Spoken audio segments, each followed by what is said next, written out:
Los Angeles पेटून उठलंय। 2100 national guard आणि 700 marine सैनिक अमेरिकेचे राष्ट्राध्यक्ष ट्रम्प यांनी तैनात केलेत। यामुळे राजकीय वाद निर्माण झालाय। यांनी हिंसक आणि बंडखोर गर्दीचा निषेध सुद्धा ट्रम्प यांनी केलाय।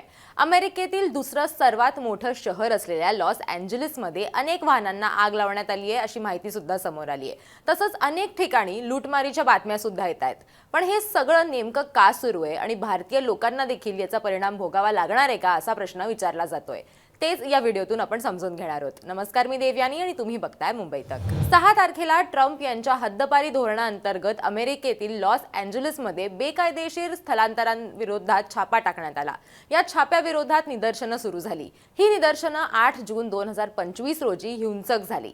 लॉस एंजेलिस काउंटी शेरिफ विभागानं बीबीसीला दिलेल्या माहितीनुसार शुक्रवारपासून लॉस एंजेलिसमध्ये सुरू असलेल्या अशांततेदरम्यान हिंसाचार दिसून आला। याशिवाय आतिषबाजी देखील दिसून आली आणि बाटल्या फेकण्यात आला। एका कारला आग लावण्यात आली। या काळात इमिग्रेशन विभागानं अनेक बेकायदेशीरपणे राहत असलेल्या नागरिकांना ताब्यात घेतलं। या घटनेनंतर लॉस एंजेलिसमधील परिस्थिती आणखीनच तणावपूर्ण झाली। अनेक दिवसांच्या हिंसक संघर्षानंतर पोलिसांनी सार्वजनिक सभांवर बंदी घातली। इमिग्रेशन कस्टम्स एन्फोर्समेंट अधिकारी हे मोठ्या प्रमाणावर लॅटिनो लोकसंख्या असलेल्या शहरातील भागात छापे टाकत असल्याचं उघड झाल्यानंतर शुक्रवारी लॉस एंजेलिसमध्ये निदर्शनं सुरू झाली। बीबीसीवर आलेल्या बातमीनुसार ही कारवाई वेस्टलेक तसंच लॉस एंजेलिसच्या दक्षिणेस असलेल्या पॅरामाउंटमध्येही झाली। इथले 82% जास्त लोक जे आहेत ते हिस्पॅनिक आहेत, म्हणजेच मध्य आणि दक्षिण अमेरिकन देशांमधले ते लोक आहेत। राष्ट्राध्यक्ष डोनाल्ड ट्रम्प यांच्या प्रशासनात इमिग्रेशन छापे वाढलेत। यामध्ये गेल्या महिन्यात त्यांनी फेडरल एजंट्सला दररोज 3000 लोकांना अटक करण्याचे आदेश दिले होते। अमेरिकेच्या इतिहासातील सर्वात मोठी हद्दपारीची कारवाई करण्याचा ट्रम्प यांचा हेतू आहे। शुक्रवारी एका कारवाईमध्ये 44 अनधिकृतपणे राहत असलेल्यांना त्यांच्या नोकरीच्या ठिकाणाहून अटक करण्यात आली। त्याच दिवशी ग्रेटर लॉस एंजेलिस परिसरामध्ये आणखी 77 जणांना अटक करण्यात आली। या छाप्यानंतर लॉस एंजेलिस फेडरल बिल्डिंग निदर्शनांचं केंद्र बनलं, कारण अटक केलेल्यांना तिथं ठेवण्यात आल्याची माहिती जी आहे ती समोर आलेली होती किंवा ती माहिती जी आहे ती पसरली होती। बीबीसीच्याच एका बातमीनुसार इमारतींचे नुकसान करण्यासाठी भिंतींवर चित्र काढण्यात आली आणि पोलिसांवर वेगवेगळ्या वस्तू ज्या आहेत त्या सुद्धा फेकण्यात आल्या। यामुळे ही निदर्शनं जी होती ती बेकायदेशीर घोषित करण्यात आली। परिस्थिती नेमकी कधी आणि का चिघळली आणि ट्रम्प यांनी नक्की असं काय पाऊल उचललं की ज्याच्यामुळे लोकांमध्ये इतका संताप निर्माण झाला ते सुद्धा आपण बघूयात। ट्रम्प यांनी यूएस कोडमधील टायटल 10 चा वापर करत कॅलिफोर्निया नॅशनल गार्ड्सला फेडरल गव्हर्नमेंटच्या अंडर काम करण्यासाठी एक ऑर्डर पास केली। टायटल 10 च्या सेक्शन 12406 अंतर्गत राष्ट्राध्यक्ष हे करू शकतात, पण ते कधी हे करू शकतात ते देखील सांगितलं गेलंय। बंडखोरी, अतिक्रमण होत असेल किंवा अमेरिकन कायदे लागू करण्यासाठी जे सैन्य आहे ते जर अपुरं पडत असेल तर अशा विशिष्ट परिस्थितीमध्ये राष्ट्रीय गार्ड युनिट्सना फेडरल सर्व्हिसमध्ये घेण्याची परवानगी आहे असं या कायद्यात म्हटलंय। पण या सगळ्यावर कॅलिफोर्निया सरकारचं नेमकं म्हणणं काय आहे आणि त्यांनी ट्रम्प यांच्या विरोधात नक्की खटला का दाखल केलाय ते सुद्धा आपण बघूयात।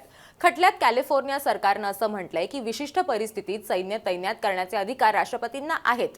गव्हर्नर गॅविन न्यूसम आणि अन्य डेमोक्रॅटिक नेत्यांचं म्हणणं होतं की राज्यातील परिस्थिती हाताळण्याची जबाबदारी ही राज्याचीच आहे। यात केंद्राचा हस्तक्षेपाची कुठलीही गरज नाही। गव्हर्नर न्यूसम यांनी ट्रम्प प्रशासनाला एक पत्रही लिहिलं। लॉस एंजेलिसमध्ये सैनिकांची तैनाती करणं म्हणजे राज्याच्या स्वायत्ततेवर थेट हल्ला आहे। प्रशासनानं हा निर्णय जाणून बुजून आणि परिस्थिती अधिक चिघळावी यासाठी घेतला आहे असा आरोप सुद्धा गव्हर्नर यांनी केलाय आणि याच्यासाठी त्यांनी एक जे पत्र आहे ते सुद्धा लिहिलेलं होतं ट्रम्प प्रशासनाला। ट्रूथ सोशलच्या सोशल मीडिया ॲपवरती ट्रम्प यांनी अनेक गोष्टी ज्या आहेत त्या लिहिलेल्या होत्या, ते त्याच्यावरती काय म्हटले आहेत ते सुद्धा आपण बघूयात।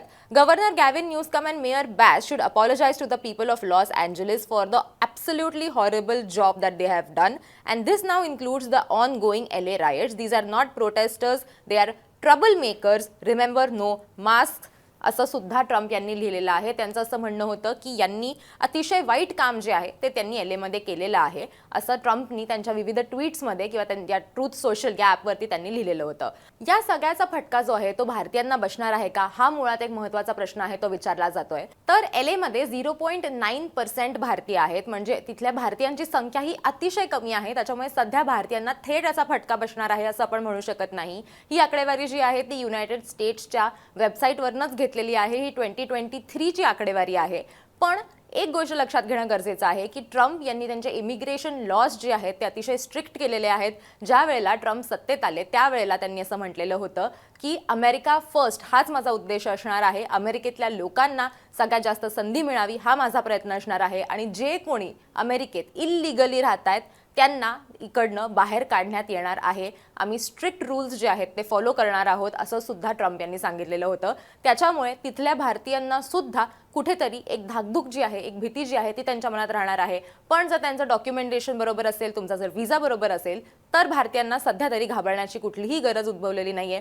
पण आता या प्रोटेस्टचं काय होतं, ही जी एक दंगल जी आहे ती उसळून आलेली आहे अमेरिकेत, त्याचं नेमकं काय होतं याच्याकडे सगळ्यांचं लक्ष असणार आहे. याबद्दलचे जे अपडेट्स असतील ते वेळोवेळी आम्ही तुमच्यापर्यंत पोहोचवत राहू आणि इतर सगळ्या अपडेट्ससाठी तुम्ही जर अजून मुंबई तकला सबस्क्राईब केलं नसेल तर मुंबई तकला सबस्क्राईब करायला विसरू नका.